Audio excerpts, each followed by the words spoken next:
네, 염승환 이사님 모셨습니다. 안녕하세요. 네, 안녕하세요. 잘 지내셨나요? 네. 그래도 최근에 이제 진행하면서 이게 코스피 지수가 그나마 좀 올라온 그런 상황이 가긴 해요. 네네네. 근데 그래서 약간 더 애매한 것 같습니다. 지금 증시가 사실 2,400선까지 한 500선까지도 장중에 터치를 했다가 다시 좀 밀리는 분위기였다가 지금 현재 증시 구간으로는 한 2,380 정도? 그 정도 기록하고 있는데 이게 뭐 산타리가 가능할 것이다 아니다 하는 여기저기서 갑론음박이 있어요. 네네네. 어떻게 보시는지 좀 궁금합니다.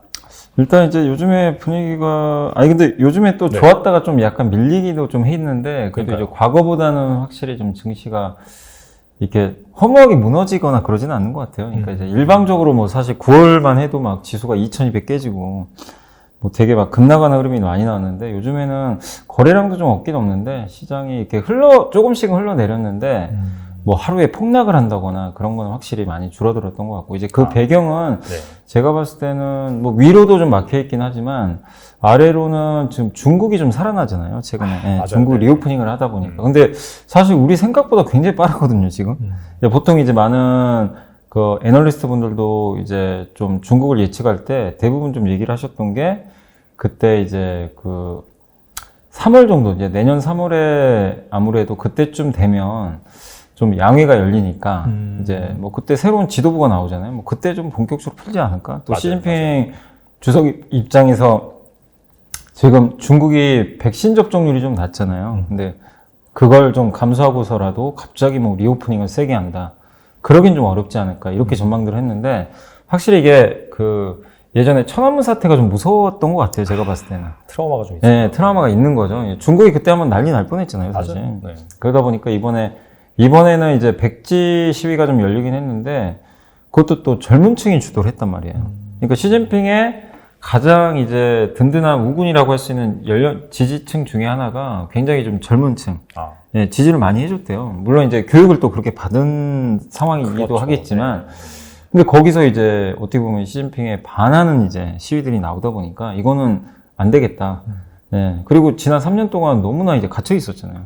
그 불만도 있었기 때문에 시진핑도 좀 위험한 걸 알면서도 그냥 좀 이제 풀자. 근데 이제 분명한 건 완전히 푼 건 아니고 어느 정도 이제 속도감 있게 풀긴 풀었는데 그게 우리 예상보다는 좀 빠르다 보니까 증시가 이제 급격하게 한번 좀 반응을 한 것 같아요. 그래서 중국 소비주들이 네. 급하게 올라왔고. 근데 어쨌든 중국 경기가 살아난다는 건 우리한테는 되게 좋은 거죠, 사실은. 그렇죠. 예, 좋기 때문에 증시가 지난 9월과 다르게 위에 2,500을 뚫지 못했지만 밑으로 2,350 정도에서 지지를 좀 단단하게 받는 건 그런 이유 때문이 아닌가 이렇게 보여지고 다만 위가 열려야 되잖아요. 위가 열리려면 어쨌든 지금은 뭐 금리라든가 물가에 대해서는 그래도 예전만큼은 뭐 금리나 물가가 오르는 속도가 확실히 이제 둔화된 건 사실이니까 이 두 개에 대해서는 크게 뭐 그렇게 불편함을 느끼는 건 없는 것 같은데 지금 제일 문제가 경기인 것 같아요.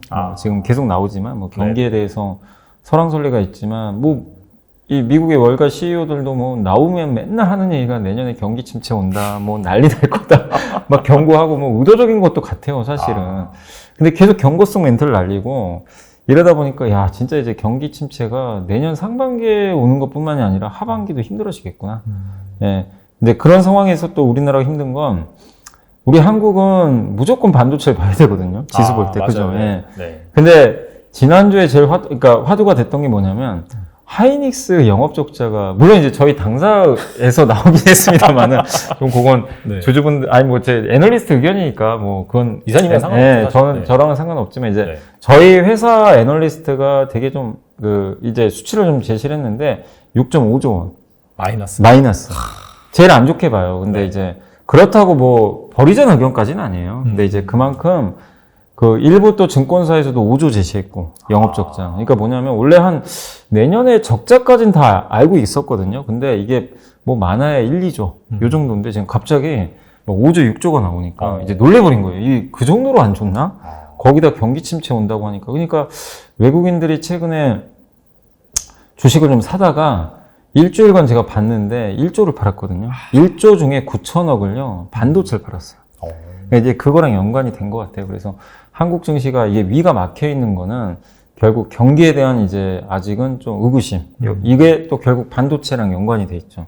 이게 풀려야 위가 열리는데 이게 좀 이 위를 좀 막는 역할을 하고 있는 것 같아요. 그래서 증시가 지금 뭐 2350에서 뭐 약간 이제 2400도 볼 수도 있겠죠. 2400에서 2500 사이에서 좁은 좀 박스권이 나오는 건 좀 그런 배경이 있다. 그럼 이제 위가 열리려면은 이 경기에 대한 의구심 아니면 경기에 대한 의구심을 좀 풀어주려면 연준이 좀 통화 정책을 조금 풀어주면 되거든요. 근데 아직은 모르잖아요, 그게. 맞아요. 예, 모르니까 시장은 좀 당분간 뭐 지금 현재 국면에서는 제가 봤을 때는 요 안에서 그냥 움직이는 흐름이 좀 당분간은 나오지 않을까. 그래서 아래로도 지지, 위로는 좀 막혀 있는 그런 흐름이 좀 이어질 것 같습니다. 근데 이제 일각에서는 내년 상반기에 뭐 심각한 경기 침체가 온다, 뭐 우리나라 IMF 온다, 약간 좀 무서운 얘기들이 좀 나오고 있긴 하잖아요. 네. 근데 만약 그렇게 온다는 가정이라면은 뭐 코스피 같은 경우에 전저점 테스트를 할 수도 있는 부분이고, 근데 그렇게 이제 심각하게는 보지 않으신다는 그런. 저는 그래요. 왜냐면 이제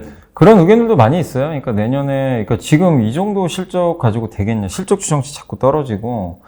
그 다음에 지금 요즘에 나오는 얘기가 연준이 뭐 고용지표나 이 고용이나 그 또 최근에 이제 나왔던 ISM 서비스업 지표를 보니까 너무나 좋은 거죠. 이게 수치가. 그러니까 이게 미국 경기가 생각보다 또 단단한 거예요. 근데 이게 이제 물가의 그 고질병 중에 하나가 서비스업 물가는 잘 안 떨어지는데 맞아요, 네. 서비스업 경기가 좋은 거죠. 제조업과 다르게. 그러니까 지금 최근에는 연준이 내년에 5%가 아니라 이제 5.25%까지 더 올릴 것 같다. 그래서 내년 2월에 원래 경로가 이건데요. 이번 12월에 0.5%, 내년에 두 번, 0.25씩 두 번. 이게 끝인데 바뀌었습니다. 0.5 두 번. 0.5로 두 번 가요. 지금 시장이 그렇게 예상을 해버려요. 그러니까 이것도 이제 좀 불편한 거죠. 예. 그래서 증시가 내년에 아직 긴축이 시좀 안 끝났고, 경기는 경기대로 안 좋고, 그리고 또 일각에선 내년 전저점 테스트하고 보는 이제 의견 중에 하나가 내년 시스템 리스크 올 것 같다. 그러니까 시스템 리스크는 이제 흔히 말하는 그거죠. 뭐, 이 부채 위기죠, 부채 위기. 부채가 터져가지고 기업이 도산을 하고 은행이 위험해지고 우리 뭐 겪어봤잖아요 2008년도에 맞아요. 네. 그리고 또 기억나시는 분들도 계실지 모르겠는데 지금부터 한 20년 전이죠. 그때 카드 사태 기억나세요? 막 이렇게 카드 그 막 여기저기 대학생들한테도 막 그냥 뿌려주고 네. 그게 다 부채잖아요 사실은. 그냥 우리는 신용이 없는데도 그냥 돈을 막 끌고 댔죠. 그리고 IMF는 기업 부채 위기잖아요 사실. 그러니까 이게 한 번에 또 부채 위기가 오지 않을까. 왜냐하면 지금 우리나라도 부채가 많은 편이긴 하잖아요. 사실 뭐 가계부채라든가 또 최근에 부동산이 좀 있고 또 올해 가장 이슈가 됐던 게 레고랜드 사태 있었으니까. 네. 그래서 이제 그렇게 좀 뭐 전저점 깰 거다라고 보시는 분들도 분명히 계시긴 계세요. 근데 저도 거기에 그 만약에 진짜 그런 이 부채 위기가 터지면 당연히 전저점 깨집니다. 2000 깨져버려요, 그때는. 네네. 근데 저는 그 가능성 거의 없다고 생각을 해요. 왜냐하면 일단 미국을 보면요. 실제 미국은 지난 2년 동안 돈을 워낙 많이 뿌려주다 보니까 정부가 가게들이요. 돈이 많아요. 저축을 많이 해놨어요. 네네. 그리고 미국의 부자들은 당연히 저축을 훨씬 많이 해놨고 그렇죠. 이 사람들이 그렇다고 소비를 엄청 한 것도 아닙니다. 여전히 여유가 좀 있어요. 그리고 가계부채가 증가율이 되게 낮아요. 그러니까 전체 자산에 가계부채가 차지하는 비중이 뭐 굉장히 낮은 상태입니다. 옛날에 금융위기랑 따져보면. 그래서 미국에서 부채 리스크가 터질 가능성은 별로 없어 보이고, 그리고 우리나라로 좀 들어와서 보면은 우리나라가 지금 만약에 터진다면 이제 은행권 얘기들을 좀 많이 하시는 것 같은데, 그래서 저도 자료를 다 찾아봤거든요, 은행 쪽. 근데 우리나라 은행이 이게 위기가 나올 수가 없어요, 지금 보면. 왜냐면, 일단 물론 우리나라 보면 가계대출, 뭐 기업대출, 뭐 자영업자분들 대출들이 좀 있는데, 당연히 가계대출이 제일 많은데, 가계대출도 대부분이 이제 부동산 대출이 좀 많은 편이잖아요. 근데 물론 이제 부동산 위기가 오면 또 달라질 수 있겠지만, 이제 이렇게 너무 크게 걱정 안 해도 되는 게, 은행들이 LTV라고 얘기들 많이 하잖아요. LTV가 뭐 예를 들면 60%면 10억짜리 아파트를 사는데 이제 어떻게 보면은 6억을 대출 받는 거잖아요. 4억은 자기 돈으로 사는 거고. 그렇죠. 네. 근데 은행은 대부분이요. LTV 비중이 평균을 내봤어요. 얼마인가. 그랬더니 은행은 38%밖에 안 돼요. 그러니까 10억짜리 아파트를 사면 3억 8천만 대출을 한 거죠. 은행은. 그럼 나머지는 이게 담보가 다 있는 거니까 또. 네. 그래서 크게 이게 부실화될 가능성은 사실상 좀 높지 않은 상황이고, 우리나라 3대 금융지주 PF, 그러니까 자기 자본 대비해서 PF 비중을 봤어요. 1%밖에 안 돼요. 그러니까 이게 터지기가 쉽지 않아요. 그리고 한 증권사 제가 보고서를 봤는데 은행 여기서 집값이요 주택 가격이 63% 떨어져야 된대요. 그러면 이제 그러면 그 은행이 손해를 본대요. 아. 그때부터 이 부동산의 가격에 의해서. 그러니까 사실상 거의 현실성이 없는 얘기죠. 그렇죠. 은행이 부도날 가능성. 그래서 물론 뭐 이 중소형 증권사나 아니면은 거기 그 저축은행 있죠. 우리 10년 전에 한번 저축은행 사고 있었죠. 맞아요. 그 PF. 근데 저축은행 사고 난다고 경제가 망가지진 않아요. 사실 이제 제일 위험한 건 은행이죠. 은행이 이제 모든 키를 쥐고 있으니까. 그래서 지금 저축은행이나 중소형 증권사는 안전한 건 아니에요, 완전히. 거기는 여전히 뭐 LTV 높은 데도 좀 있기 때문에. 그렇지만 진짜로 2천 깨지고 이런 일이 발생하려면 은행에 뭐가 터져야 되거든요. 예, 아니면 큰 기업에서 뭐가 터지거나. 근데 아시겠지만 삼성전자 이 위기에도 현금이 130조나 있고 돈이 많아요, 사실은. 그래서 그런 리스크는 저는 발생하기 좀 어렵다고 보고 있어서 뭐 다시 전저점을 깨거나 이럴 가능성은 좀 높지 않다. 그리고 전저점을 다시 트라이 하려면 정말 심각한 경제 위기가 오거나 아니면은 진짜 연준이 페달을 또 세게 밟아야 돼요, 그냥. 근데 저는 왜 그 전저점까지 안 간다고 자꾸 보는 이유가 뭐냐면 그 아까 말씀드린 대로 시스템 위기가 오거나 그래야 경기가 한번 더 박살이 나거든요.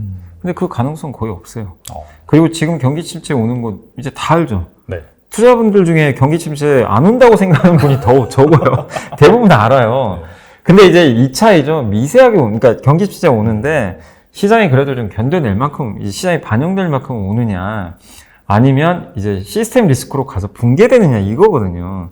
근데 이제 저는 어쨌든 오더라도 그 전자의 입장이기 때문에 그렇게 시장에 큰 충격을 안 준다라고 보는 입장 중에 하나고, 그리고 이미 경기 침체 오는 걸 알고 있잖아요, 다. 시장이. 예, 어느 정도 선반이. 우리나라 코스피도 그렇고, 나스닥, S&P 보면 고점 대비 다 25%씩은 빠졌잖아요. 그거는 이제 경기 침체 오는 걸 어느 정도 선반영은 좀 한 거거든요.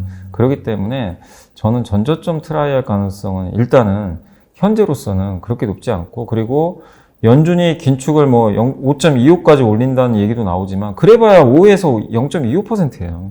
큰 차이가 없어요, 사실은. 미세한 거죠. 그러니까 약간 미세 조정이지 이게 연준도 지금 보폭을 엄청 넓게 하다고요. 이젠 줄여 나가거든요. 그래서 연준 의장도 얘기했잖아요. 이제 속도는 줄여야 된다. 더 높게 올릴 수는 있다 하더라도. 그러니까 천천히 올리겠다 이거예요, 사실은.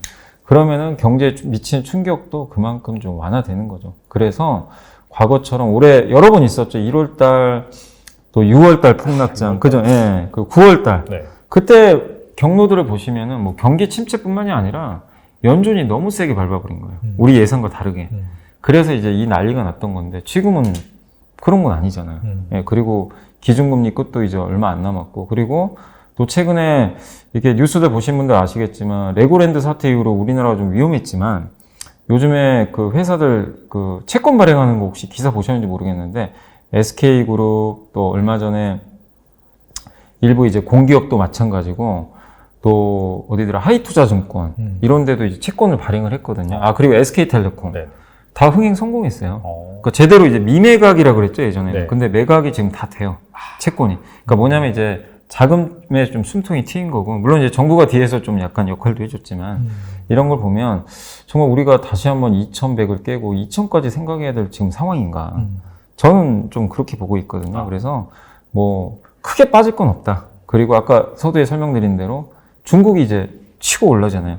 이창용 총재가 오늘 이제 촬영한 날 뭐라고 했냐면 내년 하반기에 그 반도체만 살아나면 괜찮을 것 같다. 언급을 아예 해주셨고 지난 11월 30일 날 뭐라고 했냐면 중국이 리오프닝만 완전히 해주면 이건 우리 한국의 엄청난 경기 부양책이다. 아예 이창용 총재가 우리 한국의 대표 그냥 수장이잖아요. 사실 경제 쪽에서. 맞아요. 이분이 그냥 대놓고 이런 얘기를 해버려요. 그건 뭐냐면 중국의 리오프닝만 가지고도 한국의 하방은 되게 단단해지기 시작하는 거예요. 그 중국이 경기 살아나면 반도체도 좋잖아요, 사실은. 맞아요. 네. 예, 거기에 수요가 있으니까. 그래서 저는 너무 그냥 두려움은 갖지 말자. 근데 이제 저도 좀 답답한 거는 위가 좀 잘 안 열리니까. 이게 열리려면 반도체도 뭔가 좀 좋은 모멘텀이 좀 보여야 되고, 재고 줄고 이런 게 보여야 되는데, 근데 그게 우리가 원한대로 당장 보이는 게 아니라 좀 시간이 걸리잖아요, 시차가. 그 연준의 그 기준금리도 5.25로 지금 나와 있지만, 시장이 또 한 가지 불안한 건 또 올리면 어떡하지? 약간 그런 불안감도 있고. 그래서 위도 아직은 속 시원하지는 않지만, 적어도 제가 말씀드린 건요, 지금 이렇게 밀릴 때마다 투자를 해야 된다는 거 하방은 정말 단단해지고 있다. 그래서 안 좋을 때마다 계속 좀 늘려야 된다. 이 시각은 여전히 변함이 없습니다. 뭐 일단 이사님 말씀을 들어보니까 뭐 시스템적인 리스크가 발생할 가능성은 낮으니 네. 좀 이 상황에서는 하방이 좀 조정은 받긴 받더라도 네. 좀 견조하면 단단해지는 네. 그런 계기가 될 것이다라고 말씀하셨는데 자, 그런 차원에서 그렇다면은 시가총액 상위 대형주들 있잖아요. 네네. 뭐 반도체, 뭐 인터넷, 2차 전지, 자동차 현 시점에서 약간 좀 어느 정도 기간을 놓고 봤을 때 투자 매력이 높은 그런 주식이 뭐가 있을까요? 일단 이제 저는 지금 당장이요. 그냥 단기적인 관점이에요. 그냥 단기적인 관점에서는 인터넷 시절 낫죠. 아, 지금은. 네네. 이제 오늘 여기 촬영하는 날도 오늘 인터넷주가 많이 올랐는데 일단 왜냐면 경기 침체 얘기가 자꾸 나오니까 미국 10년물 금리가 계속 떨어져요. 최근에 진짜 많이 떨어졌더라고요. 그러니까 그 10년물 금리는 10년물 금리 떨어지는 거랑 인터넷 관련주 주가 반대로 가거든요. 아, 항상 그렇잖아요. 금리에 민감한 업종이죠, 사실은. 제일 민감. 예, 근데 그동안 보시면 아시겠지만 10년물 금리가 한때 작년에 1%대였잖아요. 거기서 4% 넘었잖아요. 그러니 네이버 카카오 주가 어떻게 됐습니까? 뭐 난리가 났죠. 그냥 폭락하고. 근데 지금은 4.2까지 갔다가 3.5대까지 떨어졌거든요. 그러니까 이제 숨통이 좀 트이는 거죠. 그래서 밸류에이션 할인율이 좀 축소될 수가 있기 때문에 그래서 인터넷주들은 좀 숨통이 트인다. 그러니까 이게 역설적이게요. 경기가 자꾸 침체 얘기를 하니까 금리가 꺾여버립니다. 장기금리가. 네, 그래서 이 부분이 인터넷뿐만이 아니라 흔히 말하는 뭐 성장주라 불리죠. 뭐 바이오도 있을 거고 게임주 이쪽도 있고 사실 그리고 많은 분들이 게임주 꺼려하는 게 이제 위메이드 사건이 좀 있었잖아요. 맞아요. 위믹스. 근데 그건 그냥 개별 이슈로 보시는 게 좋고 그리고 더 악재 나올 거 있나요? 사실 이제 나올 거 다 나와버렸잖아요. 그렇게 보면 게임주한테도 이거는 좀 오히려 나쁘지 않다 저는. 그래서 인터넷과 게임 업종이 금리에 되게 좀 민감한데 지금 단기적으로는 저는 오히려 좀 그쪽이 낫지 않나. 그리고 주가가 기본적으로 고점 대비 다 50%씩은 빠져 있거든요. 그래서 단기 시각은 좀 그렇게 보고 다만 중장기적으로는 그렇게 좋게 보진 않아요. 인터넷 쪽은. 왜냐하면 네네. 성장이 꺾인 업종이에요. 사실 우리 그 2년 동안 그 코로나 때문에 팬데믹 때문에 얼마나 성장했습니까? 광고부터 해가지고 언택트. 근데 그때 너무 올라갔고요. 카카오만 해도 한 6, 7배 그냥 올라가 버렸잖아요. 그 너무 짧은 시간에. 네. 근데 뭐 저보다 더 잘 아시겠지만 우리나라 역사를 보면 네. 기존에 이렇게 어떤 그 하나의 뭐 언택트 시대라고 네. 칠게요. 하나의 테마가 형성돼서 한번 확 불을 붙으면 그 섹터는요 몇 년간 못 갑니다. 맞아요. 네. 항상 이게 반복돼요. 그리고 이게 성장이 나와도요. 사람들은 또 다른 걸 찾아요. 이게 너무나 한번 화려했기 때문에 그래서 그만큼 성장이 나오면 또 모르겠는데 네이버, 카카오가 언택트만큼 성장 나오긴 사실 어렵거든요. 그리고 이 두 개 기업의 비즈니스 모델은 대부분 광고 기반이죠. 경기가 침체로 가면 광고 여력이 좀 떨어져요 또. 네, 그럴 수밖에 없고 그리고 좀 우리나라 네이버, 카카오가 1등 기업이지만 더 확장하기가 좀 어렵잖아요 한국에서. 이미 다 하고 할 게 있으니까. 그래서 해외에서 뭔가 성과가 나와야 되는데 해외 성과는 더 어렵죠 사실. 시간도 더 많이 걸리고. 그러니 시장에서는 이제 아까 말씀드린 단기적으로는 올라가요. 너무 많이 빠지고 이런 금리 때문에 올라가는데 구조적인 계단식 상승이 나오려면 성장에 대한 뭔가 의문점을 해소시켜줘야 돼요 이 기업들이. 근데 그거는 저도 잘 모르겠어요 지금 아직까지는. 그리고 지난 사이클에 너무 좋았기 때문에 그래서 저는 인터넷 쪽은 지금 좀 주도주가 되긴 좀 어렵다. 장기적으로 아직은 좀 그렇게 보고 있고 반면에 뭐 반도체나 2차 전지, 자동차는 충분히 내년도에 저는 주도주가 될 수는 있다. 근데 지금은 네네. 반도체도 못 가는 이유 아시죠? 지금 경기가 너무 안 좋고 재고 때문에. 네. 싼 건 맞는데 네. 자동차 똑같아요. 이제 재고 늘 거야. 지금은 아닌데 네. 야 이렇게 물가 오르고 사람들 소비 줄이는데 자동차 그 비싼 걸 살까? 이제 이 의구심. 주가 안 갑니다 지금. 잘. 2차 전지는 너무 좋았는데 지금 못 가는 이유는 이게 이 반도체 자동차 반대거든요. 너무 좋아서 못 가요. 너무 좋다는 얘기는 뭐죠? 더 이상 좋을 게 없어요. 그래서 오늘 제가 촬영한 날 LG 엔솔부터 해서 주가 박살이 났어요. 완전 박살났더라고요. 폭락했어요. 와, 악재가 특별히 예, 악재는 없어요. 네. 특별한 거. 근데 물론 이제 테슬라가 좀 뭐 수요 부진하다 뭐 이런 얘기는 있는데 그게 트리거는 됐는데 2차 전지 성장에 누가 의심을 제기하겠어요, 솔직히. 근데 이것도 똑같아요. 더 좋은 걸 보여달라 이거죠. 시장이 원하는 건. 근데 중국 소비주나 이런 인터넷주가 막 치고 가는데 얘네는 많이 올랐었단 말이에요. 그럼 시장에 시속 게임에서 얘가 밀립니다. 이쪽으로 가요, 사람들. 야, 이거 안 올랐잖아. 야, 이쪽 가자. 근데 얘네 너무 부담스러워. 그러니까 오늘 기관들이 실제로 그걸 하고 있어요. 기관이 스위칭을 하기 시작했어요. 중국 소비주 인터넷 게임 사고요. 제가 오늘 확인해 보니까 2차전지 다 던져버렸어요. 그냥 뭉텅이로 던져버리더라고요. 물량이 쏟아져 버렸어요. 기관 쪽에 다 팔았구나. 네, 그러니까 약간은 기관은요 항상 수익률 게임을 해요. 이렇게 옮겨 다니면서. 그렇죠. 네. 그래서 그런 수급에서도 불리하기 때문에 다만 내년을 본다면 2차전지가 또 좋아지겠죠 분명히. 그래서 좀 나눠서 보자. 단기적으로는 인터넷이 가장 좋고 다만 중장기적으로는 반대로 반도체, 2차전지 자동차가 좋다. 이렇게 좀 일단은 좀 그 구분을 좀 해드리고 싶습니다. 알겠습니다. 뒤이어서 나온 질문도 이렇게 2차전지 관련 질문이긴 한데 사실 장기간 주도주로 자리를 잡았잖아요. 네. 코로나 팬데믹 당시에도 BBIG라고 해서 그중에 하나가 배터리였는데 네네. 나머지 다 탈락하는 동안에도 2차전지는 혼자 살아남아서 지금까지 어떻게 본다면 주도주 역할을 했습니다. 네. 근데 아시다시피 뭐 너무나 많이 올랐고 나쁜 게 없고 좋은 것만 있는 게 악재라고 말씀하신 네. 것처럼 지금 이제 본다면은 피로감이 많이 쌓였고 그래서 본격적인 옥석 가리기가 시행이 되고 있는데 그렇다면 최근에 뭐 이렇게 2차전지 조정이 나오고 이런 상황에서 좀 받아볼 만한 어떻게 본다면은 좀 현 시점에서 어떤 주식을 봐야 될지 좀 궁금합니다. 2차 전지 내에서 말씀하시는 거죠? 네네. 2차 전지 안에서. 그러니까 이제 2차 전지가 이제 너무, 그러니까 항상 아까도 말씀드렸지만 주식 투자할 때 제일 위험한 게요. 너무 좋은 거예요, 사실은. 흔히 이제 이 얘기 나올 때가 제일 조심해야 돼요. 슈퍼사이클. 그때는 정말 조심해야 됩니다. 제가 그 단어 보고 잘 되는 업종을 본 적이 없어요. 작년에 기억하시죠? 초에 반도체 슈퍼사이클. 네. 그리고 올해 기억나세요? 조선 슈퍼사이클. 맞아요. 네. 조선도 슈퍼사이클 나왔었어요. 그리고 어떻게 됐습니까? 최근에 조정 많이 받았죠. 방산도 그래요. 이제 아예 그 논리는 이해하죠. 분명히 업황 좋고 막 이게 보이니까. 근데 슈퍼사이클이라는 얘기는 당시에 그게 너무 좋기 때문에 이 사람들의 시선이 다 글로 가는데 문제는 슈퍼사이클이 그게 한 번에 또 반영이 돼버려요. 주가에. 그 당시에. 네. 그러면 그 이상의 사이클이 또 나와야 되는데 근데 그 이상의 사이클을 우리가 지금 당장 눈으로 확인은 불가능하고요. 또 사람들이 어떻게 되냐면 슈퍼사이클이 진짜 오는지 또 확인도 하고 싶어 해요. 그럼 또 기다리는 거죠. 근데 당장 오는지 안 오는지 모르잖아요. 그거는.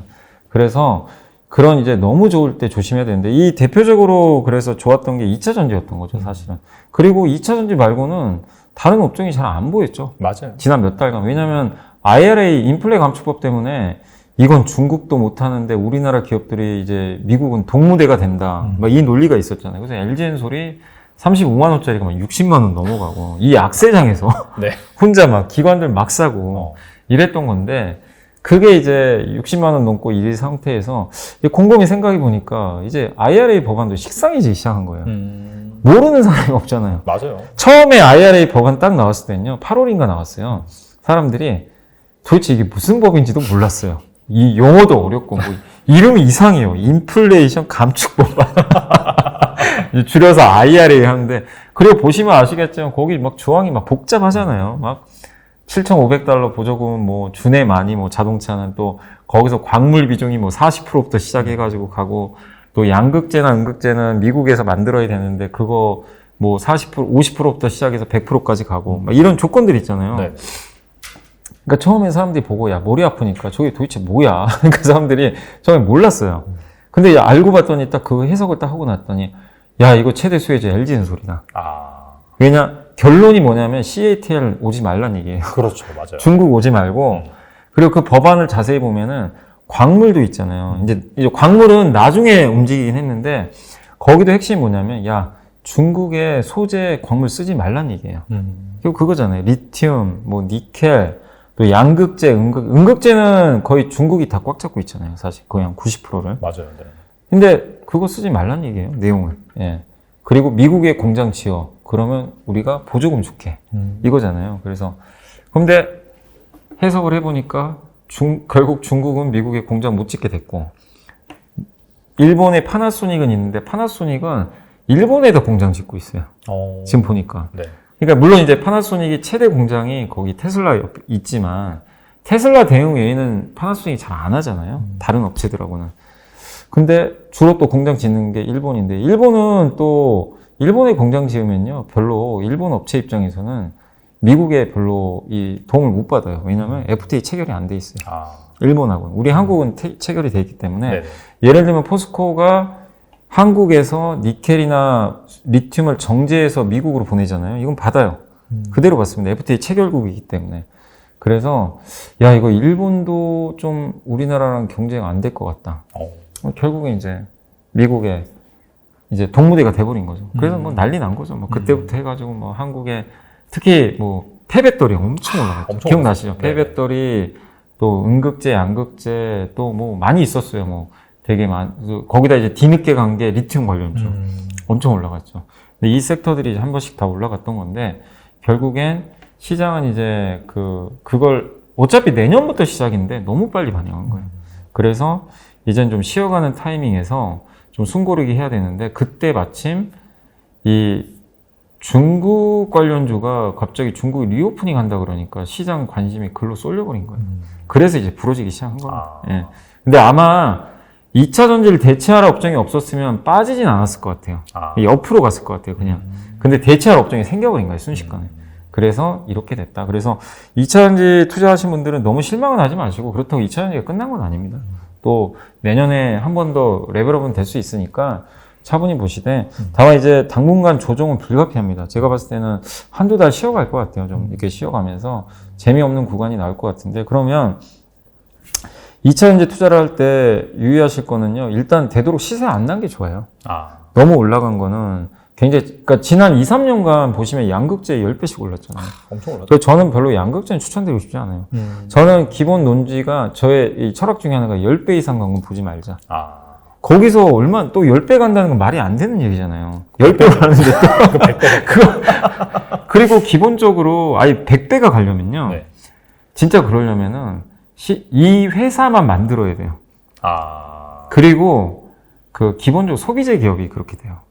그러니까 구글도 있고 아마존도 있고 브랜드력이 있어야 돼요, 사실은. 애플도 있지만. 근데 우리나라 기업들은요, 2차 전지의 최대 단점이 뭐냐면 중간재입니다. 이게 지금은 시장이 열렸지만요, 언젠가는 또 공급강이 올 수도 있어요. 예. 그렇기 때문에 또 양극재도 경쟁이 점점 치열해질 수도 있어요. 예, 또, 왜냐면 에코프로빔이나 LNF 잘하지만 그룹사들이 좀 내재하려고 그러잖아요. 막 그런 이제 이슈들도 있기 때문에. 그래서 저는 양극재에서 물론 이제 LG화학 같은 기업은 많이 못 올랐기 때문에 뭐 그런 건 괜찮아요. 그러니까 같은 섹터 내에서도요 상대적으로 이미 10배 오른 걸 하지 마시고 저는 좀 덜 오른 게 있으면 그런 걸 좀 찾아보자 이렇게 말씀드리죠. 그래서 2차 전지에서 좀 상대적으로 못 오른 그 소재 쪽이 어디냐면은 동박 쪽. 동박은 아시겠지만 진짜 많이 빠졌거든요. 네네. 주가 뭐 일진 머티리얼 SKC부터 해가지고 그냥 곤두박질 쳤죠. 사실 실적이 안 좋아져가지고. 근데 그런 쪽은 이제 밸류 부담이 많이 완화됐기 때문에 그런 거 괜찮고, 그 다음에 저는 우리나라에서 이제 광물 하는 기업들도 계속 좀 주목해야 된다고 보는 게 대표적인 게 포스코홀딩스랑 고려아연하고 LS거든요. 이 기업들은 일단 밸류가 안 비싸요. 아시겠지만 포스코홀딩스 PER 아직도 5배도 안 됩니다. PBR 0몇 배죠. PBR도. 그러니까 리튬 때문에 좀 오르긴 올랐어요. 올랐는데도 아직도 보면 너무나 그동안 할인을 많이 받아가지고. 근데 포스코 홀딩스가 어쨌든 리튬 사업을 지금 진짜로 하잖아요. 네. 이 회사는 아르헨티나에도 있고 또 국내에서도 뭐 리튬 공장들이 좀 이제 가동이 될 거기 때문에 향후에. 그래서 저는 기본적으로 좀 밸류싼 2차 전지를 좀 찾아보자. 그래서 그 대표적인 게 전 광물 회사들 같아요. 그래서 광물을 좀 컨트롤할 수 있는 그런 2차 전지 쪽이면 괜찮지 않을까. 그리고 마지막으로 이건 비싸고 싸고 보다도요. 2차 전지 섹터가 이제 여러 개가 있지만 그 안에서 이제 기술이 좀 발달하잖아요. 조금씩. 네네. 그래서 우리가 처음에 뭐 양극재도 뭐 NCM 6이라 그래가지고 니켈이 60%만 들어갔지만 지금 뭐 90% 나오죠. 맞아요. 네. 그래 주가 많이 갔는데 기술 발전의 수혜를 받을 수 있는 기업들이 또 뭐가 있을까? 그 대표적인 게 이제 실리콘 음극재 같아요. 이제 그건 아직은 대중화 안 됐거든요. 네네. 근데 이제 그게 앞으로 많이 탑재될 것 같은 게 이제 양극재는 할 거 다 했거든요. 최대치까지는 뽑아냈고 남은 거는 이제 음극재인데 음극재 실리콘을 조금만 넣어도요 성능이 엄청 좋아지거든요. 근데 아직은 이 시장이 안 열렸어요. 지금 실리콘 음극재 탑재된 자동차가 몇 개 없거든요. 그 대표적인 게 포르쉐 타이칸. 거기에 그 LG, 그러니까 대주전자 재료가 LG 에너지 솔루션이 납품해가지고 그게 좀 들어가 있는데 아직 대중은 안 됐죠. 근데 이제 내년하고 내후년부터는 음극재 그게 많이 조금씩은 들어갈 것 같아요. 그러면은 그거 5에서 10%만 넣어도 성능이 정말 좋아지고요. 충전 시간도 단축되고 안 할 이유가 없는 거죠. 맞아요. 예. 그래서 우리나라 업체들 중에서는 지금 그걸 하고 있는 업체가 지금 계속 개발하고 있는 업체가 가장 대표적이었던 게 대주전자재료. 그다음에 근데 대주전자재료는 저는 별로 권유를 안 드리는 게 이 기업 역시 10배 이상 올랐어요. 그러니까 저는 오른 거는 되도록 하지 말자. 예, 왜냐면 여기서 몇 배를 또 가겠어요. 근데 아직 안 오른 기업 중에서는 이제 지금 대표적인 게 SKC. SKC가 그 실리콘 응급제 네네. 하는 영국 회사 하나 인수했거든요. 동박도 하는데 그것도 네, 하는 그것도 같이 해요. 그거 있고 한솔 케미칼 아시죠? 알죠. 그 기업도 지금 개발하고 있어요. 그게 있고 그 다음에 아마 포스코홀딩스도 따로 할 거예요. 근데 이제 비중은 뭐 그렇게 크진 않다 보니까 그게 있겠고 그 다음에 이녹스라는 회사가 있거든요. 이녹스. 네네. 이녹스가 지주 회사잖아요, 사실. 맞아요. 네. 그 회사 자회사 중에 하나가 이 실리콘 응급제 원료를 만들어요. 또. 이번에 예, 만들고 있더라고요. 네. 그래서 이런 기업들은 지금 아이디어상 많이 알려지진 않은 것 같아요. 그래서 저는 이 2차 전지 섹터를 본다면 아직은 이게 된다 안 된다 보다도 이쪽은 아직은 움직이지 않았거든요. 실리콘 응급제 쪽에서. 그래서 한번 여러분들이 우리가 뻔히 아는 것보다는 아직은 좀 이제 이 확장성이 있는 쪽을 좀 봐야 되잖아요. 그런 쪽에서 실리콘 응급제 한번 공부를 한번 해보시면 좀 좋지 않을까 생각을 하고 있습니다. 네, 지금 뭐 2차 전지가 단기적으로는 조정이 불가피할 것 같아요, 일단은. 그래서 이런 상황에서 좀 싸게 살 만한 그런 주식들, 좀 상대적으로 덜 오른, 더 불가가든 그런 주식들을 말씀해 주셨기 때문에 이럴 때 한번 공부하기 좋은 시기입니다. 잘 검토를 해보시고 여러분들이 뭐 투자 임하셨으면 좋겠습니다. 그리고 최근에 이런 이슈가 있었는데 사실 애플이 그나마 잘 버티다가 최근에 약간 좀 조정을 받고 있죠. 중국에서 이제 제로 코로나 봉쇄 이슈 때문에 폭스콘에서 생산을 제대로 못하다 보니까 계속해서 물량이 안 나오고. 자, 그런데 또 최근에 애플카 출시를 2026년으로 미룬다. 라면서 이 자율주행 전장 관련주에 또 실망 매물이 좀 나왔어요. 그래서 이거 약간 매수 기회로 보시는지 좀 궁금합니다. 이게 이제 애플카가 뭐 25년 얘기가 항상 나왔는데 그 시장이 좀 근데 너무 저는 좀 앞서갔다. 왜냐면 애플은 얘기한 적이 없어요. 애플 스스로는 애플카 한다고 언급 나온 건 없고 언론이 먼저 이제 앞서서 얘기를 한 거죠. 그리고 작년에 아마 기억하시겠지만 현대차랑 실제로 계약까지 갈 뻔도 했던 것도 같은데. 맞아요. 네. 근데 이제 여기서 나왔던 건 애플이 안 한다가 아니라 사실 그거죠. 완전 자율주행차는 아닌 것 같아요. 그러니까 이제 일각에서 언론 보도 나왔던 건 예전에 아예 페달도 없고 그냥 이 핸들도 없는 거. 그냥 앉으면 그냥 차가 알아서 가는. 우리가 그냥 꿈에서 생각하는. 근데 그건 현실적으로 불가능합니다. 왜냐하면 그런 차가 나온다고 해도요, 만들어도요, 제도 개선이 지금 안 돼 있단 말이에요. 허용할 거냐 이거죠. 그리고 이거는 그러면은 보험사들도 문제인 게요. 이거 도대체 누가 잘못한 거야? 사고 났을 때. 누구 책임이야? 애플 책임인가? 운전자에 앉아있는 사람 책임. 이게 이런 것들이 얼마나 또 앞으로 법리적으로 다퉈야 될 거 아니에요. 그거 하는데 시간 많이 걸려요. 사실 인프라 깔고 하는데도. 그래서 저는 우리 현실적으로 보자 이거죠. 애플이 이 실리를 선택한 거죠. 완전 자율주행이 아니라 이번에 나오는 거 보니까 레벨 3 자동차 같아요. 2026년에 나오는 자동차는 핸들 다 있고 고속도로에서 자율주행할 수 있는 거 있죠. 사람이 앉아 있어야 되고. 그거는 현대차도 지금 만들어 놨죠. 제네시스 G90이 아마 그 버전이 나올 거예요, 조만간. 고속도로에서 자율주행은. 그게 이제 레벨 3거든요. 사람이 반드시 앉아 있어야 되는데 자율주행은 해요, 차가. 알아서 가는데 주로 고속도로 같이 좀 난이도가 낮은데 여기서 하고 무슨 일이 발생하면 사람이 반드시 페달을 밟고 운전을 해줘야 됩니다. 돌발 상황에서. 그게 레벨 3인데 거기까지는 지금 갈 수 있어요. 근데 이제 그 시장에서는 실망을 했던 게 야 이거 완전 자율주행인 줄 알았더니 아니다. 그리고 1년 또 연기되니까 이제 그 자체가 좀 짜증이 난 것 같아요, 시장은. 근데 저는 시장이 좀 너무 오버했다. 언제 애플이 이거 한다고 한 적도 단 한 번도 없었고 아직은. 그리고 뭐 레벨 3인지 완전 자율주행이도 얘기도 한 적도 없거든요. 그리고 우리가 현실적으로 생각해도 레벨 3가 먼저죠. 애플 입장에서도 어떻게 완전 자율주행부터 바로 가겠어요. 맞아요. 차를 한 번도 만들어 본 적이 없는데 자동차는 아이폰하고 또 달라요. 안전이 중요하잖아요. 그렇기 때문에 천천히 가는 거지 바로 그냥 완전 자율주행으로 가는 거는 시장이 좀 너무 오버한 게 아닌가. 그리고 그날 LG전자 주가 폭락을 했어요. 맞아요. 근데 이것도 좀 너무 넌센스인 게, 아니, LG전자가 그래서 올랐나요, 그동안? 애플 것 때문에. 아니, 주가 20만원 갔다 지금 반토막 나 있는데. 아니, 제가 올랐으면 좀 이해를 하겠어요.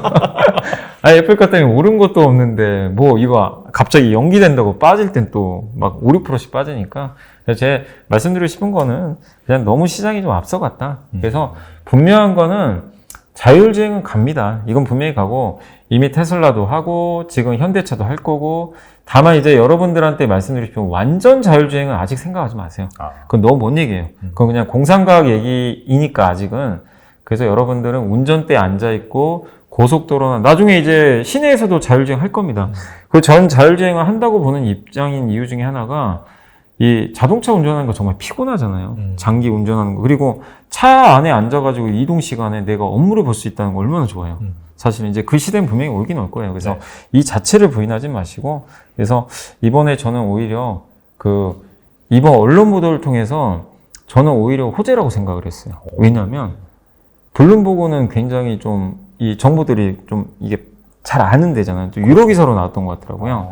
뭐냐면, 애플이 진짜 하긴 하는구나. 자동차 만들겠구나.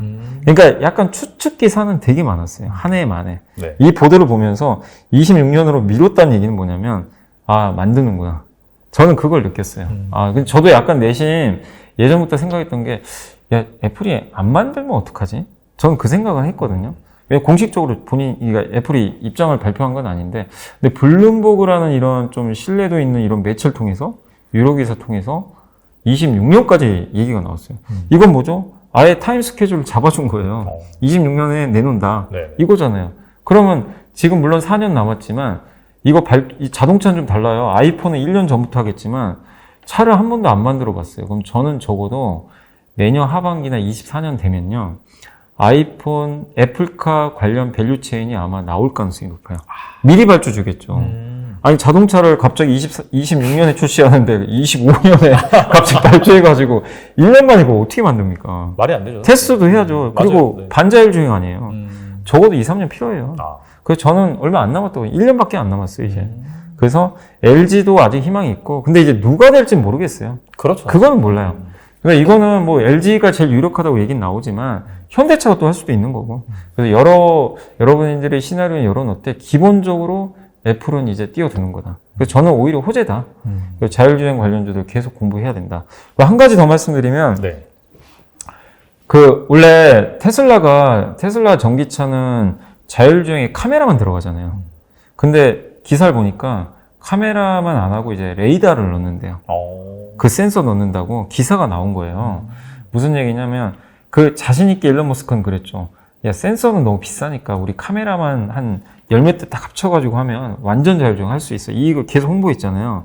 안 되는 거예요.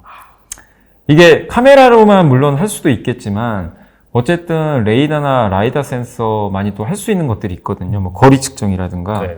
이런 것들이 가능한데, 그걸 결합하면 훨씬 좋거든요. 근데 이제 테슬라 그걸 안 한 거는 비싸기 때문에 안 한 거예요. 비싸요. 이 레이더 라이다 달면. 맞아요. 비싼데, 근데 요즘에 그것도 가격 많이 떨어졌어요. 기술 발전해가지고.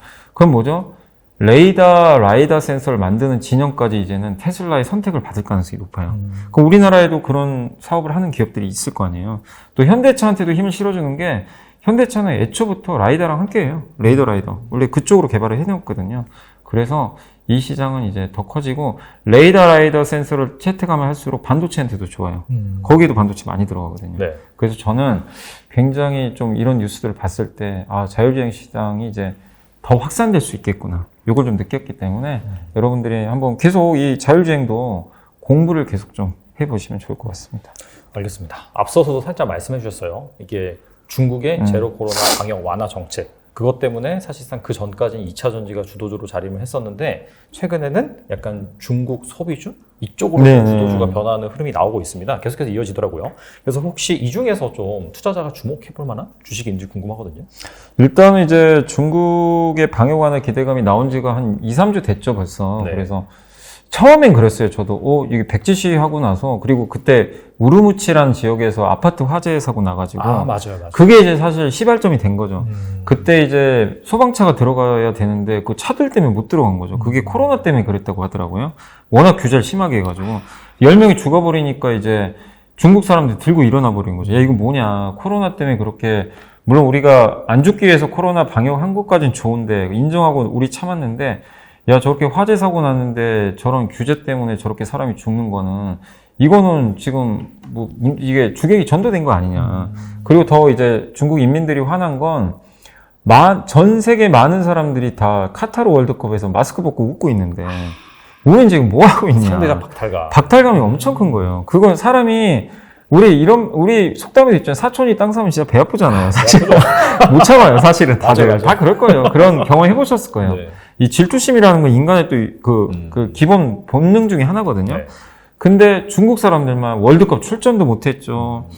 저기 가서 다 마스크 벗고 저러고 있는데 우린 지금 뭐 하나 자괴감이 든 거죠. 그러니까 이제 시위할 때 뭐 무력 시위 못 하니까 이제 백지 들고 한 건데 이게 소리 소문 없이 퍼져 나갔는데 저도 근데 저게 중국이 저게 시위한다고 될까? 옛날에 보면 저렇게 시위하면 막아버렸잖아요. 맞아요. 그래서 저러다 말지 않을까 이런 좀 약간 생각도 했는데 그게 아니더라고요. 실제 중국 정부가 심각하게 본 거예요. 그거 진짜 풀어버렸죠. 조금씩 풀다가 이제 아예 PCR 검사도 면제하고 이제는 뭐 홍콩 갈 때도 원래 홍콩 가거나 이럴 때도 막 검사해야 되거든요. 이것도 면제시키고 지하철 탈 때도 저 깜짝 놀란 게 몰랐는데 지하철 타려면 이틀 전부터 PCR 검사 해놓고 있어야 된대요. 전 그거 깜짝 놀랐어요. 아니 그럼 지하철 탈 때마다 그 미리 가서 해야 되고 해보신 분들은 아시겠지만 이 코 찌르는 거 얼마나 짜증납니까 사실. 그렇죠. 기분도 나쁘고 그거를 매일 한다고 그냥 생각해보세요. 예.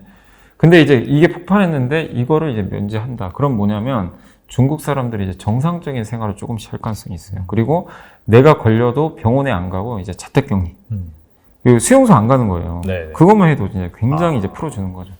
그러면 이제 중국은 본격적으로 실제로 리오프닝하고 하기 때문에 그래서 저는 중국은 이제는 시작됐다 이미. 예, 그리고 지난 2, 3년간 중국 소비주 되게 힘들었잖아요.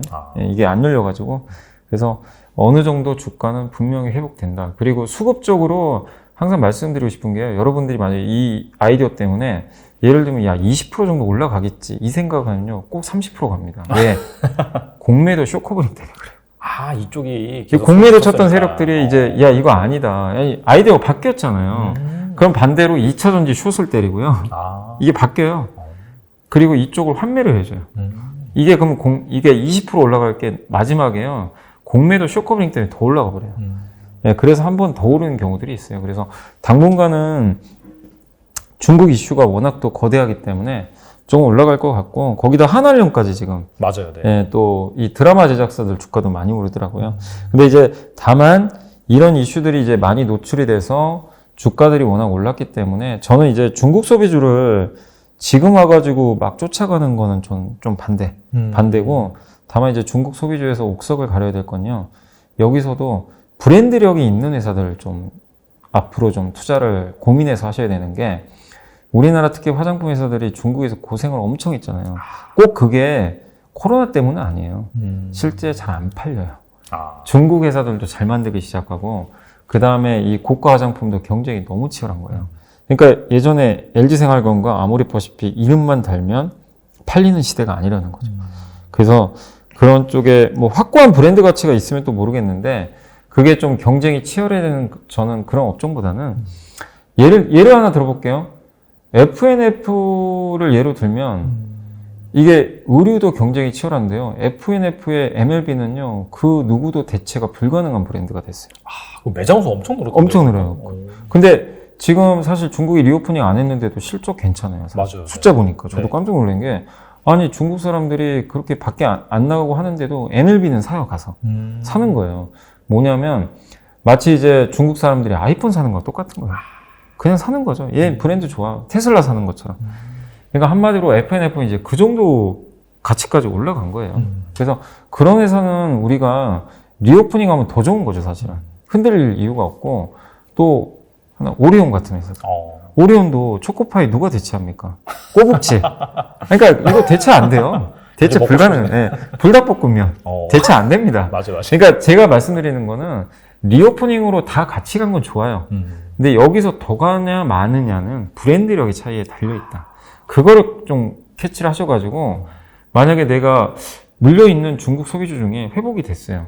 그러면 한번 고민을 해보세요. 경쟁이 치열하고 브랜드가 고만고만하고 이게 리오프닝 이제 어느 정도 아이디어는 반영이 됐으니까 여기서 더 갈 수 있을지를 고민해 보셔야 되는데 그런 기업이면은 오히려 교체하시라는 얘기예요. 브랜드력이 있는 기업으로. 아. 그쪽은 장기 투자도 가능하거든요. 맞아요. 예. 그래서 여러분들이 그걸 저는 좀 한번 말씀드리고 싶고, 그리고 화장품주 중에서는 ODM이 좋은 것 같아요. 아. 왜냐면 이제 중국 회사들한테도 이거 받을 거 아니에요. 맞아요. 네. 뭐 그런 쪽은 그래도 이제 중국이 본격적으로 리오프닝, 예, 한국이 잘하건 누가 잘하건 상관이 없어요. 얘네는 그냥 납품만 해주면 되니까 만들어서. 그래서 ODM 쪽은 좀 괜찮을 것 같고, 그 다음에 이제 중국이 지금 근데 이렇게 하는데도 유일하게 중국이 오픈 안 한 게 하나 딱 있어요. 어디냐면은 그 해외로 나가는 거. 아. 중국 사람들 아직 해외로 못 나가잖아요. 맞아요. 네. 근데 이거는 이제 결국엔 순차적이에요. 중국인들도 결국 해외여행을 하기 시작할 겁니다. 조만간. 네. 이 내수만 풀어줬잖아요. 그럼 중국이 해외여행을 할 때 돈 버는 건 어디냐면 결국엔 이제 면세점이죠. 면세점이 있고. 근데 면세점 좀 오르긴 올랐어요. 올랐는데 저는 사실 좀 면세점보다는 그쪽을 좀 좋게 보고 있어요. 카지노. 아, 카지노. 예. 카지노도 진짜 뭐 그동안 아예 뭐 중국산 오질 못했잖아요. 네. 근데 저는 왜 카지노를 좋게 보냐면 일본인이 지금 온단 말이에요.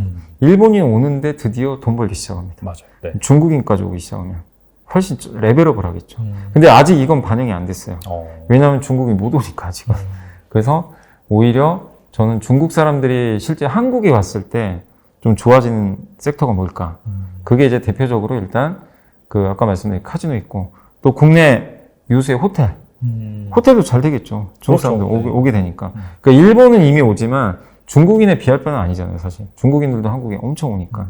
그래서 좀 아직은 반영이 안 된 그 투자 아이디어는 좀 중국인들의 해외여행. 그거 아닐까. 이렇게 좀 예상을 하고 있습니다. 알겠습니다. 그리고 이제 조만간 2023년입니다. 그래서 혹시 내년에 좀 어떤 주식을 좀 길게 보고 좀 주목하면 좋을지 그 부분에 대해서 말씀해 주시면 좋을 것 같습니다. 일단 이제 2023년은 저는 이제 일단은 지금 요즘에 소비재 기업들이 갑자기 또 좋아지잖아요. 뭐 중국이 리오프닝 하니까 금리가 또 요즘에 좀 국채금리 떨어지니까 인터넷 관련주도 올라가고 다 약간 소비주거든요. 사실 그쪽 섹터들이. 그래서 그쪽 섹터가 지금 여러분이 보시기에도 야 이제 이쪽이 진짜 좋아지나? 그동안 소비재보다는 B2B라 그러죠. 예, 이 중간재 기업들이 훨씬 좋았는데 이젠 바뀌나 이런 생각 하실 수도 있겠지만 저는 이거는 그냥 단기 사이클이라 보고 있어요. 중국도요. 이 아이디어를 보시면 네. 중국이 리오프닝해서 경기 좋아지는 것까지는 좋아요. 근데 그 이상 중국이 예전만큼 구조적으로 성장하겠냐 이거예요. 예, 저는 그건 좀 한계는 있다고 생각하거든요. 그래서 그동안 못했던 거를 어느 정도 하면서 회복을 하는 거지 정말 우리가 생각하는 빅 사이클이죠. 이런 사이클이 중국 소비주에서 나온다고 보지는 않고 있습니다. 예, 회복의 사이클로 보셔야 돼요. 그래서 회복의 사이클이면요, 트레이딩을 하셔야 돼요. 길게 보는 것보다는. 근데 아까 말씀드린 브랜드력이 있는 회사들 제외하고는. 그래서 그럼 과연 내년도에도 정말 구조적으로 성장하는 사이클은 뭘까? 아이디어 측면에서. 저는 결국엔 계속 저도 이제 보고 있는 게 리쇼어링 아닐까. 그러니까 이거죠. 그러니까 특히 미국을 예로 들면 미국에도 공장 지으라는 거예요. 그러니까 옛날에는 뭐였죠? 공장을 지을 때 옛날에는 미국 기업들도 그렇고 우리 한국도 똑같죠. 왜 중국에도 공장을 짓겠어요? 당연히 그게 경제학 관점에선 그게 맞아요. 내가 CEO에도 중국에 짓는 게 유리하죠. 그렇죠. 비용이 훨씬 싼데 비용 자체가 비교가 안 돼요. 이번에 TSMC가 미국에 공장을 짓기로 했지만 TSMC 그 대만에서 반대가 그렇게 심했다고 그러잖아요. 인건비가 2배예요, 기본. 와. 너무 많이 들어가요. 거기 자재비 또 거기 사람들 교육하는 거 엄청나죠, 비용이. 이게 넘사벽인데 근데 왜 지어요? 지을 수밖에 없어요, 지금. 그러니까 우리가 경제학에서 배웠던 지금 공식이 안 맞아요. 그러니까 기업 CEO들도 왜 힘드냐면 그냥 돈이 있으면 최소의 비용을 들여서 최대한의 효율을 뽑아내는 게 우리의 기업들의 목표잖아요. 못합니다, 이제는. 리쇼어링 때문에.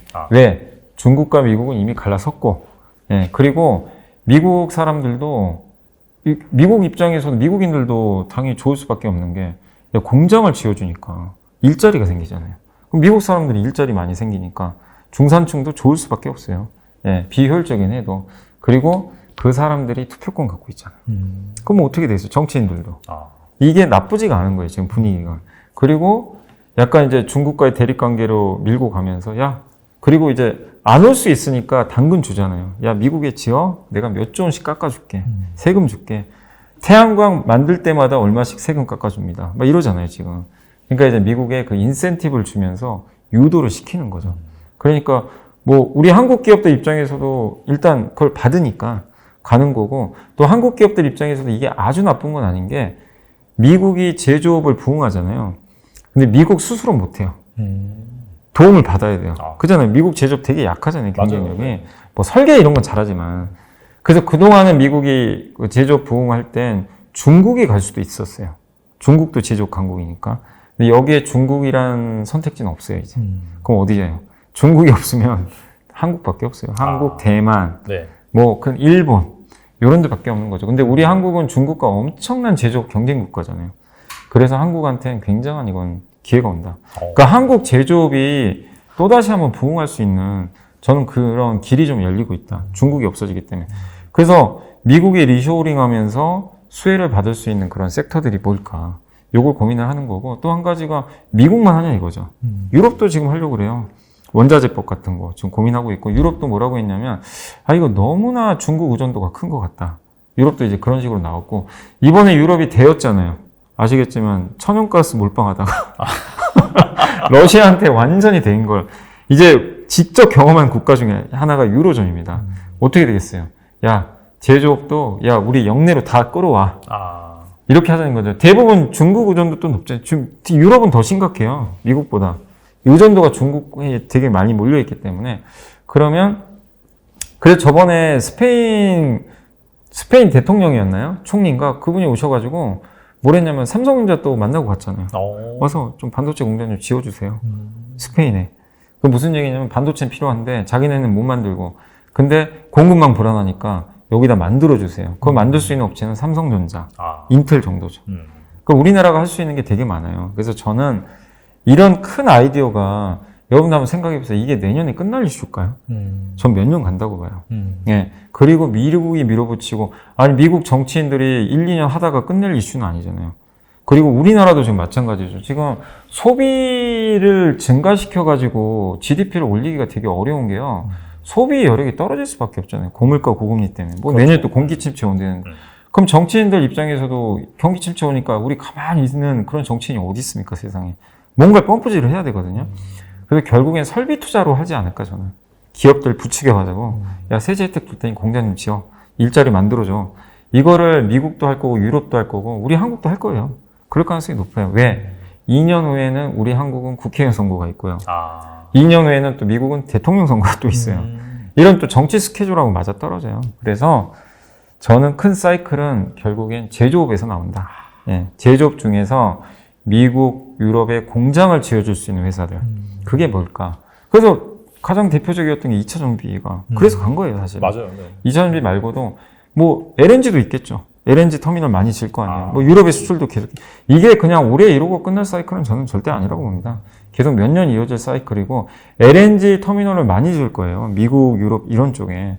이제 독일이 얼마 전에 카타르하고도 뭐 계약하려고 했던 것 같은데, 카타르에서 수입하려면 그 터미널 만들어 놔야 되거든요. 그럼 당연히 LNG 쪽 관련된 뭐 조선도 있을 거고, 뭐 관관, 피팅 이런 쪽도 다 그쪽과 관련될 거고, 그 다음에 요즘에 떠오르는 국가가 어디입니까? 인도. 인도. 인도가 지금 떠올라요. 근데 인도도 왜냐면 이제 미국이 인도를 선택한 것 같아요. 중국을 견제하기 위한 왜냐면 인구도 똑같죠. 거기다 미국 입장에서는 기분이 좋을 거예요. 인도랑 중국이 또 하필 사이가 되게 안 좋아요. 잘 된 거죠, 미국 입장에서. 야, 인도가 이제 대리인 역할을 하는 거예요. 옛날에 러시아 견제하려고 아시겠지만 독일과 일본을 키워줬고, 그 다음에 뭐죠? 러시아가 붕괴되고 나서는 이 중국을 키워줬죠. 중국을 이제 굉장히 소련이 붕괴되고 나서. 네네. 근데 이제 이 다음은 중국을 견제하기 위한 목적으로 아마 인도를 키워줄 가능성이. 그럼 인도도 그걸 알고는 있을 거예요. 그래서 인도는 지금 전 세계에서 거의 유일하게 신고가 나고 있습니다. 주식시장이. 장난이 아니에요. 근데 인도가 내년도 스케줄을 보니까 인프라 투자랑 5G 투자 엄청 할 것 같아요. 이쪽. 그리고 인구가 엄청 많잖아요. 맞아요. 네. 그래서 인도 글삭기 쪽, 뭐 이런 건설기계. 또 인도가 좋아지면 현대차도 좋아요. 또 삼성전자 스마트폰 있잖아요. 거기다 5G 통신만 깔 거면 장비 회사. 통신 장비 회사들 주가 어마어마하게 빠졌잖아요. 주가 고점 대비 80% 빠졌어요. 진짜 처참하더라고요. 근데 이런 기업들은요, 인도에서 만약에 수주 나오잖아요. 불이 붙을 가능성이 굉장히 높아요. 근데 인도에 또 삼성전자가 아시죠? 되게 친해요. 거기 그 인도 통신사랑 전자가 영업도 잘하고 그래서 이런 아이디어 이것도 역시 설비 투자 사이클이잖아요. 네, 그래서 저는 인도 뭐 유럽 그러니까 한번 그 섹터들을 많이 찾아보세요. 아까 말씀드린 뭐 통신 장비도 있을 거고 2차 전지도 있을 거고 LNG도 있을 거고 되게 다양한 그런 이제 또 뭐 자동차 부품도 저는 괜찮게 봐요. 왜냐하면 거기다 전기차 공장 지어야 되니까 자동차 부품 회사들도 당연히 좀 수혜를 받을 거고 그런 걸 할 수 있는 자동화 설비, 로봇 이런 데서 다 포함이 됩니다. 예. 근데 이제 많은 분들이 아마 궁금하실 거예요. 그럼 사우디는 왜 얘기 안 하냐? 근데 저도 사우디는 좋게 보는데 저희 약간 좀 고민을 해보고 있는 게요. 갑자기 이번에 중국 시진핑 주석이 사우디 갔단 말이에요. 아, 맞아요. 근데 저는 왜 그 고민을 하냐면 사우디를 안 한다는 게 아니라 우리랑 MOU도 맺었잖아요. 하긴 할 텐데 우리 입지가 좀 줄어들 수도 있다고 좀 생각하는 게 중국이 여기서 이제 들어갔단 말이에요. 이번에 보니까 그 사우디가요.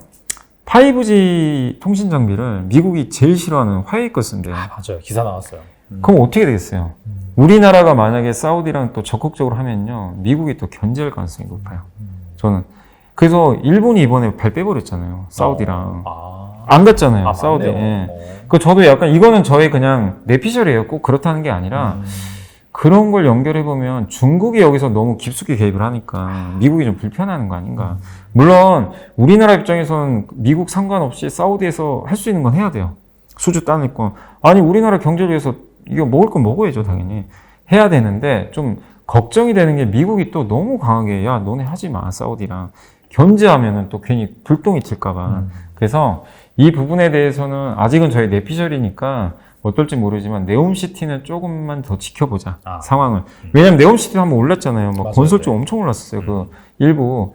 근데 그 투자 아이디어는 이미 노출이 됐는데 많이 올라간 상태에서 우리가 그런 이슈들이 또 생긴다면 불편할 수 있으니까 네옴시티는 조금은 좀 지켜보자. 이렇게 좀 말씀드리겠습니다. 알겠습니다. 그리고 여태까지 좋은 투자 아이디어, 또 관련된 섹터라든지 종목들 말씀해 주셨는데 지금 현재 시점에서 1억 있다면 있는 분이 얼마나 계실지는 잘 모르겠으나 포트폴리오 그냥 구성 관점에서 어떻게 좀 포트폴리오를 꾸리면 좋을지 말씀해 주시면 좋을 것 같습니다. 저는 일단 기본적으로 한 30%는 꼭 1억이 있으면 3천만 원 정도는 뭐 어느 거나 마찬가지예요. 뭐 1,000만 원이면 300만 원이죠. 고배당주는 꼭 하셨으면 좋겠어요. 고배당주. 그게 안전판이 되고요. 이번에 보면 은행주들도 그렇게 빠졌다 이제 연말 배당 앞두고 주가 확 올라가더라고요. 많이 올랐어요. 네. 그러니까 그만큼 배당주는 안전해요. 배당도 주고 또 주가 복원력도 되게 좋아요, 사실. 그리고 기본적으로 고배당주는 돈을 잘 법니다. 고금리 시대에 또 강하니까. 그래서 뭐 은행주라든가 뭐 카드 회사라든가 저는 뭐 그 고배당주 중에서 지금 최근에 못 올라간 게 삼성카드 같은 거 있었잖아요. 그런 회사도 괜찮은 것 같아요. 고배당주도 사실 많이 올랐거든요, 최근에. 그래서 좀 덜 오른 고배당주, 뭐 삼성카드나 한국자산신탁 이런 회사들은 배당 기본 한 6, 7% 나오거든요. 이런 것들은 좀 일부 넣어놓는 거 30% 정도 좀 괜찮다고 생각하고 나머지 70% 중에서 이제 절반 있죠. 50%는 아까 말씀드린 구조적 성장하는 거. 저는 좀 좋게 보는 게 여전히 반도체 좋게 봅니다. 반도체도 결국 반도체 중에서 삼성전자 여전히 좋게 보는 게 삼성전자 왜냐면은 어차피 이제 미국이나 유럽에 공장을 많이 지을 거예요. 근데 그렇게 지어지면요 고객사가 생겨요. 당연히 그 현지 업체들이 고맙게 생각할 수밖에 없고요. 그리고 TSMC랑도 경쟁을 하겠지만 결국엔 우리 한국의 삼성전자도 고객사를 그 미국의 지음으로 인해서 확보할 가능성이 높고 또 3나노는 한국이 먼저 있잖아요. 삼성전자가. 그런 것도 있고 또 한 가지 호재는 어찌됐건 간에 미국은 중국을 반도체 못 만들게 지금 엄청난 견제를 하기 시작했어요. 그럼 중국은 못 만들어요, 사실상. 예. 그러면 삼성전자한테는 굉장한 시간을 벌어준 거죠. 경쟁사가 없는 거니까. 그래서 삼성전자 좀 투자 말씀드리고 싶고 또 구조적 성장하는 것 중에서 저는 포스코홀딩스 아까 말씀드린 거 광물 네. 2차전지 쪽에서 왜냐하면 이 아이디어가 틀리더라도 일단 싸서 크게 틀려도요 손해볼 리스크가 별로 크진 않아요. 0.몇 배니? 네, 그러니까 하방이 되게 단단해요. 투자 아이디어 중에 제일 좋은 게 하방이 단단한 거거든요. 그쵸. 잃어도 크게 덜 잃어요. 네. 근데 만약에 아이디어가 바뀌어서 이게 먹히면 엄청나게 업사이드가 생기는 거죠. 그리고 포스코는요 주주 환원에 되게 적극적이라서 분기 배당 주잖아요. 분기에 한 1.5%씩 나와요 배당. 1년에 6%. 그래서 저는 좋고 또 리튬 업사이드가 있는 기업이잖아요. 그래서 저는 좀 좋게 보고 있고 그 다음에 반도체 장비도 꼭 하나 넣으셨으면 좋겠어요. 왜냐하면 이제 공장 많이 줘야 돼요. 전 세계에다가. 그리고 한국은 삼성과 하이닉스가 중국 공장 있죠. 이게 지금 약간의 계륵이 되고 있어요. 이 장비 반입이 좀 어려워지잖아요. 맞아요. 그럼 이거를 대체할 공장을 좀 지어놔야 돼요. 그럼 어떻게 됐어요? 반도체 공장 지을 때 처음에 들어가는 인프라 장비 회사들 있죠. 이런 회사들. 이런 회사들이 또 수혜를 받아요. 근데 이거 하나만 짓겠습니까? 많이 짓겠죠. 그래서 반도체 장비도 일단 하나 정도 좀 편입을 해놓는 게 저는 좀 좋다. 이렇게 좀 말씀드리고 싶고, 뭐, 그거 말고도 이제 구조적으로 좀 좋아지는 뭐 자동차 부품 섹터들. 특히 전동화 부품 있죠.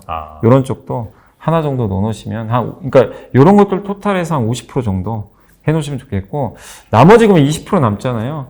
20%는 일단 이제 그 소비재 기업 있죠. 소비재 기업은 주도 섹터는 아닌데 그 중에서 좀 못 간 게 뭐가 있을까?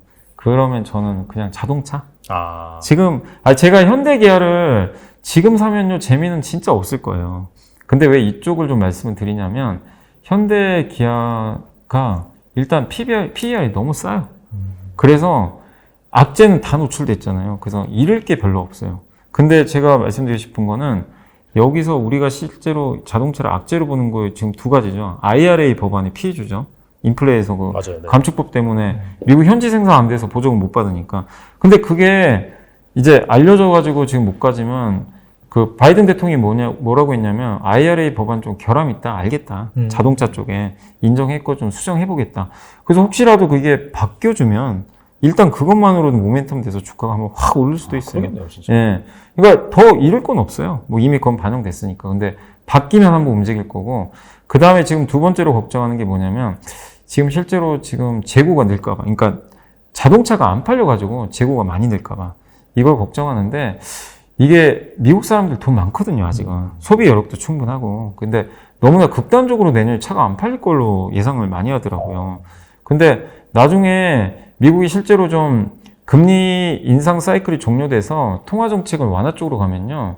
결국 소비가 다시 늘어날 가능성이 있거든요. 그래서 내년 하반기엔 그런 그림이 한번 나올 수도 있어요. 그래서 저는 뭐 지금 너무 좋다가 아니라 최악에선 살만한 건 자동차다. 지금 이번에 유일하게 안 간 섹터가 자동차밖에 없어요. 진짜 안 갔어요. 그래서 그것도 좀 약간의 그 싸다는 측면에서 넣어놓고 마지막으로 안 간 거, 그러니까 안 간 거 제가 찾아봤거든요. 여기 오긴 찾아본 게 두 개 있어요, 두 개. 자동차하고 네. 제지 제지 회사들 있죠. 막 아시아 제지 막 이런 거 있잖아요. 휴가 아예 안 간 거예요. 근데 여기도 아니 그 원재료인 뭐 골판지 같은 것도 폐지 가격이 오를 수가 없어요. 구조적으로 폐지 이제 다른 나라에서 안 받아주잖아요. 환경 문제 때문에. 그 원재료 비용은 떨어지는데 그렇다고 골판지 수요가 쉽게 꺾이진 않거든요. 이커머스랑 연관동이 돼 있으니까. 예, 있으니까 꾸준하니까. 네. 근데 이게 고성장이라는 게 아니라 너무 싸잖아요. 또 폐지 관련주들. 그래서 저는 그러니까 그 골판지나 이런 제지주들, 그래서 이 제지주 중에서 뭐 아세아 제지나 이런 것처럼 재무 구조 좋은 이런 기업들은 또 나중에 현금 많으면 배당도 더 늘려줄 수도 있는 거니까. 그래서 현대 자동차 완성차하고 제지주는 일단 너무 싸다 그냥. 예, 잃을 건 별로 없다. 그 아이디어로 한 20% 정도. 이렇게 한번 좀 말씀드리고 싶습니다. 알겠습니다. 좋은 아이디어 말씀해 주셨으니까 덥석 사라는 게 아니라 한번 잘 점검해 보시고. 점검은 네. 기업별로는 한번 분석을 꼭 해보시고 하셔야 될 것 같아요. 네, 알겠습니다. 오늘 나와주셔서 정말 좋은 말씀 많이 해주셨는데 끝으로 한 말씀만 부탁드립니다. 네, 요즘에 이제 경기 침체 온다, 뭐 많은 분들이 또 여전히 제가 봐도요 비관적인 게 보시는 분들이 훨씬 많은 것 같아요. 뭐 이건 우리나라만 그런 게 아니에요. 미국도 뭐 월가 CEO들이 다 비관적인 얘기만 하니까. 그렇지만 여러분도 느껴봤잖아요. 다수와 반대로 할 때 성공 확률이 정말 높다는 거 아시죠? 맞아요. 진리죠. 네, 그건 진리예요. 네, 그거는. 그리고 섹터도 똑같아요. 남들이 안 보는 섹터에서 큰 수익이 나요, 항상. 중국 소비주가 그랬어요. 아무도 거들떠도 안 봤어요. 불과 몇 주 전에. 여기는 안 돼. 근데 트리거 생기니까 어떻게 됩니까? 불 뿜어버리죠. 어떤 경우는 거의 더블 올라간 기업들도 있어요. 뭐냐면 투자하실 때 항상 왜 다수와 반대로 한번 하는 것도 중요한지 아는데, 근데 다수랑 반대로 한다는 게 그냥 야 이거 다수가 아무도 안 보니까 그냥 무턱대고 사는 게 아니라 그게 합당한 이유를 알고 있어야 돼요. 그러니까 예를 들면 중국 소비주면 야 중국 리오프닝 언젠가 할 거 아니야. 언제까지 중국 사람들이 이러고 살겠어. 그 아이디어를 만약에 캐치를 하셨는데 당장은 모르겠지만 경쟁력이 있어요. 예를 들면 FNF인데 야 이거 분명히 언젠가 풀 거야. 그래서 미리 좀 남들 관심 없어서 사놨어요. 근데 운 좋으니까 지금 바로 반영해가지고 수익이 나는 거잖아요. 그러니까 근거는 명확해야 돼요. 남들이 안 보니까 그게 이유가 되는 건 아니에요. 남들이 안 보지만 아까 제가 자동차 말씀드렸지만 자동차가 야, 혹시라도 바이든 대통령이 이거 바꿔주면 어떡하지? 그리고 언젠가는요 인플레 감축법에 의해서 지금 피해주지만 내년하고 내후년에는요 그 현대차가 현지에서 공장이 일부 공장 개정을 하고요. 24년도에는 실제 현지 공장이 완성돼요. 그럼 결국 시간 지나면 만들어요. 그러면 인플레 이제 혜택 받는 거죠. 그때부터는 또 시간 문제라는 거죠. 그러면 그것도 아이디어가 되는 거죠. 그러니까 막연하게 기다리라는 얘기가 아니라 얘가 언젠가는 이게 해결될 수 있다라는 그거는 알고 있어야 된다는 얘기죠. 그런 것들이 있는지 또 한번 고민을 해보시라는 거예요. 투자하실 때. 그래서 첫 번째가 남들의 너무 대중적인 의견 따라가지 마시고 남들이 안 보는 것 중에서 한번 골라보시되 그게 저평가하고 경쟁력이 있는 기업이라면 이게 언제 한번 해소가 될 수 있는 그 아이디어까지 생각하셔서 투자를 하시면 당장은 재미없어도요. 적어도 크게는 안 당해요. 안정적으로 쌀 나올 수 있어요. 그런 게 1년에 진짜 몇 번씩은 나옵니다. 이게 해보시면. 그래서 여유 가지시고 한번 이 방송 보시고 앞으로 그런 걸 그러니까 10%라도 20%라도 진짜 1년에 한 몇 개라도 그거를 한번 수익을 내는 경험을 꼭 한번 해보세요. 그럼 이거 나중에 진짜 저는 큰 자산 될 수 있다라고 생각을 하고 있습니다. 네.